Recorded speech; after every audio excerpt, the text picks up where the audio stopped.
Hi there! Want to use Bromius but don't know how to get to the highest armor currently? Well, I can help. But before I get into the build, I wanted to talk about armor in general since I haven't noticed a full guide out there.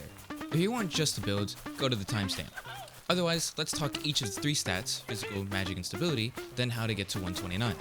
So, how do these affect our playstyles? The first one is physical, with it protecting you against, well, damage. Soulframe works off of a flat damage system, so if you have 34 points in physical, and the enemy does 100 damage, they now do 66 damage. If they do 30 damage and you have 34 points, then they do 1 damage. Really, if they have anything lower than your 34 physical armor, they'll do 1 damage. And the same applies to you. That's why you see gray health bars. Your current damage doesn't go through their armor. Plus, the same applies for magic armor. Stability is a bit different though. It affects the white bar below the health bar, wherein the more you're hit, the more your stagger meter grows until you fall over. It's very much like Sekiro if you ever played that, except you're getting thrown around a bunch. Now let's get a little more specific. Tiers. Armor, like weapons, come in 3 tiers. 1 star, 2 star, and 3 star for all pieces. Helm, chest, and legs. The higher the tier, the better the stats. Hey, but Crab, why and how do we get to 129? The first thing you want to wear is the current best armor with the most stats. The highest right now are 10 total for helm, 16 for chest, and 10 for legs. Another addition to this is wearing talismans that have armor values. Only 2 at the moment, these being the Wizard's Wish and the Cogah Lorcan. Wizard's provides +3 stats and the Lorcan provides +2, so if you want to min-max here, you can go between either. Hey, but Crab, that's not 129.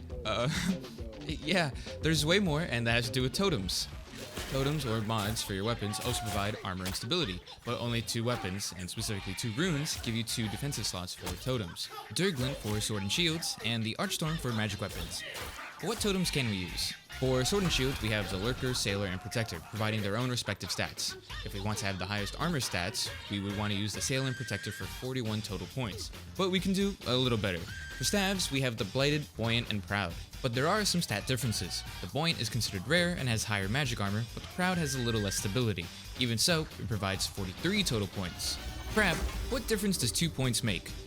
Well, magic weapons are a little special. There are currently no sword and shield sidearms, so if we want to min-max, we can use a main hand staff and a magic sidearm, doubling the same totems for 86 total points. Sword and shield plus a magic sidearm is 84. Oh. The difference is 2 points. But we're min-maxing, so it's fine, it's okay. So, when we combine 2 magic weapons plus the best armor plus Wizard's Wish, we get a grand total of 125 total armor.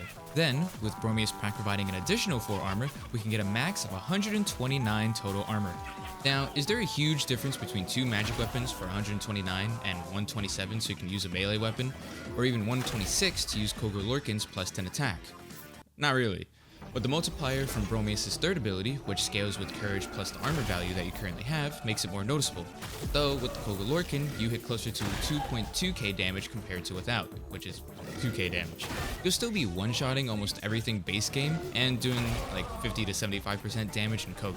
Combine dumping all your points into courage for better scaling, having teammates that have Orangol and own Tempest for their buffs, then you're really going to start one-shotting everything in Cogah as well. Either way, that's the build. Have fun!